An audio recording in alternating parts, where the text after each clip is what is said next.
반갑습니다. 제단자연구소 양성입니다. 한자는 태고 일의 삶의 모습이 그대로 담긴 애환과 지혜의 생생한 인류 역사입니다. 한자는 극복 대상이 아닌 동행자일 때가 좋습니다. 이해하면 한자와 좋은 벗이 되어 동행할 수 있습니다. 여기 이해하며 동행하는 멋진 방법이 있습니다. 바로 제단자입니다. 오늘은 제단자 제178강 가족에 관련된 제단자를 공부해 보겠습니다. 오늘 공부할 글자는 한 글자의 초습자와 7글자의 관련자로 구성되었습니다. 배경을 살펴보겠습니다. 오늘 주제는 가족입니다. 집에는 여러 가족들이 살고 있습니다. 형제 부모와 자매들이 오손도손 살고 있는 것이지요. 제단자 178강은 집에 살고 있는 가족들의 역할에 관한 한자들입니다. 중심자를 보겠습니다. 중심자는 집가자입니다. 집가자는 집을 의미합니다. 해당 부서로는 집을 의미하는 지붕면자와 돼지를 의미하는 돼지 시자로 구성되어 있습니다. 집가자를 이미지로 표현해보면 지붕면자에 해당되는 지붕의 이미지가 있습니다. 그리고 돼지 시자에 해당되는 돼지의 이미지가 있습니다. 이렇게 두 이미지가 결합된 모양이 집가자여서 집가자가 표현하려는 그 집은 지붕에서 돼지까지다라는 그런 뜻입니다. 집의 구성이 제일 위에는 지붕이 있고 제일 아래 돼지가 있다라는 그런 뜻입니다. 그 안에 여러 가족들도 같이 있는 것이죠. 집은 건물로서 가족들이 살아가는 공간을 의미합니다. 집의 구조는 생활 풍습에 따라서 여러 모양으로 나타나는데 특별히 집가자는 한반도의 풍습을 고스란히 담고 있다 할 것입니다. 세계적으로 집을 2층 이상으로 지면서 1층에 돼지를 키우는 경우는 한반도가 유일하다고 합니다. 지금도 제주도에 가보면 똥돼지라고 해서 사람은 2층에 살고 1층에 돼지를 키우는 그런 건물들이 있습니다. 예전에는 한반도 곳곳에 널리 퍼져 있었는데 지금은 그럴 필요가 없기 때문에 거의 자취를 감췄습니다. 1층에 돼지를 키우는 이유는 집으로 들어오는 뱀의 침입을 막으려는 게 첫 번째 목적입니다. 독사 같은 뱀이 집에 들어오게 되면 가족들의 안위에 심각한 문제가 발생하는 것이지요. 그래서 뱀의 천적인 돼지를 1층에 배치하여 안전을 도모했던 것입니다. 우리 조상들의 지혜가 돋보이는 순간입니다. 집가자는 지붕 아래에 돼지가 있는 구조가 집이라고 표현하고 있습니다. 이런 중심자 의미를 기억하면서 관련자들을 살펴보겠습니다. 첫 번째 관련자는 아버지 부자입니다. 아버지 부자는 아버지를 의미합니다. 해당 부서로는 두 손을 위로 올린 모양을 하고 있는 두 점이 있습니다. 이거는 부수가 아니고 기호라고 이해해야 할 것입니다. 또 앉아있는 모양을 하고 있는 기호도 있습니다. 이 또한 부수가 아니고 기호입니다. 아버지 부자를 이미지로 표현해보면 두 점에 해당되는 두 손의 이미지가 있습니다. 그리고 앉아있는 모습을 하고 있는 앉아있는 어른의 모습이 있습니다. 이렇게 두 이미지가 결합된 모양이 아버지 부자여서 아버지 부자가 표현하려는 그 아버지는 두 손을 들고 앉아서 하늘을 막는 분이다라는 그런 뜻입니다. 두 손을 들고 앉아있는 그런 모양인 것이죠. 모두들 잘 아시겠지만 한자는 전통사의 풍습을 표현하고 있습니다. 그래서 가족의 역할도 전통사의 기초에서 해석하고 이해해야 할 것입니다. 전통사회에서는 아버지는 바깥사람이라고 했었고 어머니를 안사람이라고 했습니다. 아버지는 주로 집 밖에서 일어나는 일들을 담당했고 어머니는 집안의 일들을 담당했던 것이죠. 여기서 집 밖의 일이라는 것은 주로 천재지변이나 전쟁, 전염병 같은 우환들이어서 이런 일들이 하늘의 저주다라고 여겼던 그런 시절입니다. 그래서 아버지가 해결하려는 문제의 원인은 하늘에 있었던 것입니다. 아버지는 두 손으로, 즉 온몸으로 하늘의 공격을 막으려고 안간힘을 다했습니다. 그렇다고 아버지가 출타해서 집에 오지 않으면 큰일입니다. 집에 앉아있는 것처럼 집에 중심을 두고 일부일을 처리했던 것입니다. 그래서 온몸으로 막았다는 것을 표현하기 위해 두 손으로 하늘을 가리는 모양을 했고 집에 중심을 두고 있다는 것을 표현하기 위해서 앉아있는 모양을 사용한 것입니다. 아버지 부자는 두 손을 올려 하늘을 막으며 앉아있는 분이 아버지다라고 표현하고 있습니다. 가족들을 위해 처절한 사투를 벌인 것입니다. 두 번째 관련자는 어머니 모자입니다. 어머니 모자는 어머니를 의미합니다. 해당 부서로는 두 팔을 표현하면서 감싸준 걸 표현하는 이런 기호가 있습니다. 이 또한 기호입니다.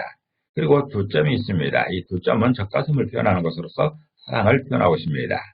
또 한일자가 있습니다. 한일자는 한결같다는 의미가 있습니다. 이렇게 어머니 모자는 두 개의 기호와 하나의 부수로 구성되어 있습니다. 어머니 모자를 이미지로 표현해보면 두 팔을 표현하고 있는 감싸 안고 있는 이런 이미지가 있습니다. 그리고 두 점에 해당되는 어머니의 젖가슴을 표현하고 있습니다.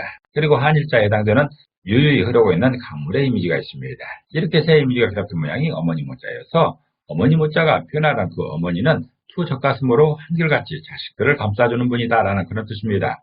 아버지 못지않게 어머니 역할도 만만치 않습니다. 가난하고 지친 시절에 어머니의 역할은 눈물로 시작해서 눈물로 끝이 나는 한많은 세월이었습니다. 부지런히 일한다고 해결되는 것도 아니고 그저 막막한 상황에서 어머니가 할 수 있는 일이라고는 두 젖가슴으로 어린 자식들을 감싸주며 한결같이 응원하고 기도하는 것이었습니다. 가수 나훈아 씨의 홍시라는 노랫말이 생각납니다. 그 노랫말에는 생각이 난다, 홍시가 열리면 우리 엄마가 생각이 난다. 자장가 대신 젖가슴 내주던 우리 엄마가 생각이 난다라는 구절이 있습니다. 이처럼 어머니의 사랑은 젖가슴으로 치환되기 일쑤입니다. 어머니 못지않은 두 젖가슴으로 상징되는 사랑으로 한결같이 자식들을 감싸주는 분이 어머니다라고 표현하고 있습니다. 세 번째 관련자는 아들 자자입니다. 아들 자자는 아들을 의미합니다. 해당 부수로는 마치다라는 뜻으로서 결과를 표현하고 있는 마칠 요자와 하나를 의미하면서 펼쳐 보인다라는 표현을 하고 있는 한자로 구성되어 있습니다. 아들 자자를 이미지로 표현해보면 마칠 요자에 해당되는 열심히 뛰어가면서 결승점에 도달하고 있는, 그래서 결과를 보여주고 있는 이미지가 있습니다. 그리고 한일자에 해당되는 널리 퍼져 있는 이런 전파의 이미지, 불결의 이미지가 있습니다. 이렇게 두 이미지가 결합된 모양이 아들 자자여서 아들 자자가 표현하는 그 아들은 가문의 결과를 세상에 펼쳐 보인다라는 그런 뜻입니다. 아들은 결과를 보여주는 그런 존재다라는 그런 뜻입니다. 아들 자자가 어느 시점부터 아들만을 표현하는 그런 글자가 되었습니다. 그런데 정작 딸을 표현하는 한자가 없는데도 그렇게 되어서 이 한자를 설명할 때는 딸도 포함된다는 부연 설명을 덧붙이지 않은 그런 상황이 반복되고 있습니다. 아들 자자는 남자아이뿐만 아니라 딸까지도 포함한 자식으로 이해하는 것이 옳을 것입니다. 자식은 가문의 열매입니다. 한 가문에서 자기 가문을 자랑하는데 최고로 좋은 소재는 자식의 출세입니다. 그 가문의 긴 여정에서 결과로 나타내 세상에 알릴 수 있는 적합한 소재가 자식의 성장 과정이지요. 여기서 부수로 사용되는 마칠 요자는 마치다라는 뜻으로 결과를 의미합니다. 그리고 또 한일자는 중간에 배치되어 넓게 펼쳐 보이는 것을 의미합니다. 그래서 아들 자자는 한 가문의 결과를 세상에 펼쳐 보이는 것이 아들이다라고 표현하고 있습니다. 아들이든 딸이든 자식들의 성장 과정의 중간중간에 성취하는 결과들이 가문의 자랑이라는 의미인 것입니다.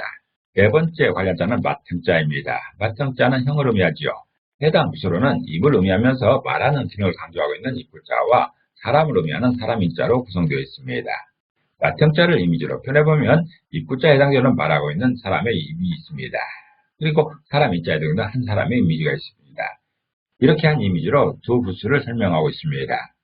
이렇게 말하고 있는 이미지가 맏형자여서 맏형자가 표현하는 그 형은 대표로 말하는 사람이다라는 그런 뜻입니다. 형은 남자 형제 중에 윗사람을 의미하는 것이지만 맏형자의 본래 의미는 여러 형제 중에 맏아들을 의미하고 있습니다. 가문의 장자인 형의 권한은 막강합니다. 모두 잘 아는 흥부와 놀부전을 생각해보면 놀부는 아버지의 상속을 받아서 부자로 사는데 흥부는 가난하여 끼니를 해결하기도 어려운 상황입니다. 왜 같은 형제인데 놀부는 잘 살고 흥부는 어려울까요? 옛날에는 상속재산의 100%를 장자에게 주었습니다. 즉 놀부는 아버지의 재산을 모두 차지하였고 흥부는 한 푼도 받지 못하여 오히려 아버지 집에서도 쫓겨난 것입니다. 그래서 흥부는 가난한 것이죠. 그리고 당연하게 형은 아버지를 대신하여 가문의 대표가 됩니다. 그래서 가문의 모든 사람에게 말할 수 있는 그런 힘이 생기는 것입니다. 맏형자는 대표로 말하는 사람이 형이다라고 표현하고 있습니다. 다섯 번째 관련자는 아우제자입니다. 아우제자는 아우를 의미하지요. 해당 부서로는 두 손을 올린 모양으로서 영광을 표현하고 있는 위로 올린 두 점의 이미지가 있습니다.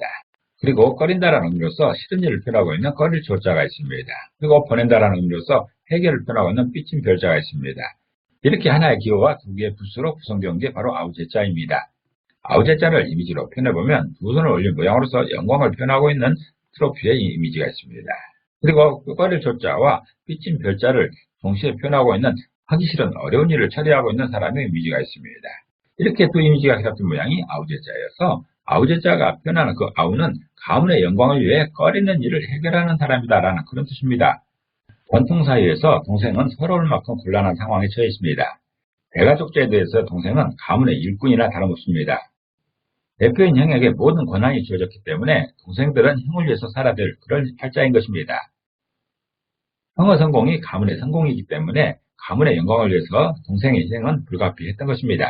그래서 동생은 가문의 영광을 위해 집안에서 일어나는 잡스러운 일을 해결해야 되는 그런 역할을 맡게 됩니다. 여기서 부수로 사용되는 꺼릴 조자는 꺼리다라는 의미여서 하기 싫어하는 그런 일을 의미합니다.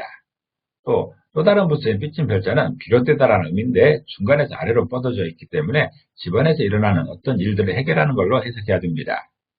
아우제자는 가문의 영광을 위해서 집안에서 꺼려지는 일들을 해결하는 사람이 바로 동생이다라고 표현하고 있는 것입니다. 동생들이 집안에서 일어나는 모든 어려운 일을 처리하는 그런 역할을 담당했던 것입니다. 여섯 번째 관련자는 누나자자입니다. 누나자자는 누나를 의미합니다. 해당 부서로는 여자를 의미하는 여자 여자와 시장을 의미하면서 집안일을 표현하고 있는 시장 시자로 구성되어 있습니다. 누나자자를 이미지로 표현해보면 여자 여자에 해당되는 여자의 이미지가 있습니다. 그리고 시장 시자에 해당되는 시장의 이미지가 있습니다. 이렇게 두 이미지가 결합된 모양이 누나자자여서 누나자자가 표현한 그 누나는 여자 중에 집안일을 맡은 사람이다. 여자 중에 시장일을 맡은 사람이다 라는 그런 뜻입니다. 전통사회에서 가족들은 누구나 중요한 일손이었습니다. 그 중에 부모님을 제외하고 가장 큰 역할을 맡은 사람이 누나들입니다. 아직 어린 나이일 때도 부모님을 대신하여, 특별히 어머니를 대신하여 집안일을 도맡는 경우가 많았습니다. 동생들 보살피는 것도 누나의 몫이고 시장을 다니며 식사 준비 등 집안일을 하는 것도 누나의 몫이었습니다. 여기서 부수로 사용되는 시장 시자는 반찬거리 등 식사 준비를 위해 오가는 시장을 의미합니다. 이 일이 바로 집안일의 대부분인 것이죠. 누나자자는 여자 중에 시장일을 맡은 사람, 다시 말해서 집안일을 맡은 사람이 누나다라고 표현하고 있습니다. 일곱 번째 관련자는 여동생 몇자입니다. 여동생 몇자는 여동생을 의미합니다. 해당 부서로는 여자를 의미하는 여자 여자와 아니다라는 의미 중에서도 유사하지만 아닌 것을 표현하고 있는 아닐 미자로 구성되어 있습니다. 여동생 몇자를 이미지로 표현해보면 여자 여자에 해당되는 여자의 이미지가 있습니다. 그리고 아닐 미자에 해당되는 아니다라는 X기호가 있는 이런 이미지가 있습니다. 이렇게 두 이미지가 결합된 모양이 여동생 몇자여서 여동생 몇자가 표현하는 그 여동생은 여자가 아니다라는 그런 뜻입니다. 물론 여동생도 여자지요. 그렇지만 가족들에게 여자로서 존재하지는 않는다라는 그런 뜻입니다. 가족 중에 여동생의 의미는 남달랐습니다. 특히 여동생이 막내라면 집안의 귀염둥이 역할로서 온몸으로 귀염을 독차지하며 애지중지했던 것이지요. 온 가족이 여동생이 하는 짓에 웃음을 지으며 피로회복제로서 또 활력을 주는 웃음 폭탄이었습니다. 그런 여동생은 단순히 여자로 보지 않습니다. 오빠들에게 여동생은 여자는 여자지만 여자가 아니었던 것이죠. 예쁜 아이인 것입니다. 그래서 제법 성장해서도 친구들이 치근거리거나 하면 역정을 내면서 아직 어린애라며 접근 금지를 내렸을 정도입니다. 그러다가 결혼할 나이가 되면 벌써 그렇게 되었는가 하면서 아쉬움을 나타내는 것이죠. 여동생 몇자는 여자 중에서도 여자가 아닌 사람이 여동생이다라고 표현하고 있습니다. 오늘은 한 글자의 중심자와 일곱 글자의 관련자로 구성된 가족에 관련된 세트 한자를 공부해봤습니다. 오늘 공부한 내용을 다시 한번 요약하면서 이 시간을 정리하도록 하겠습니다.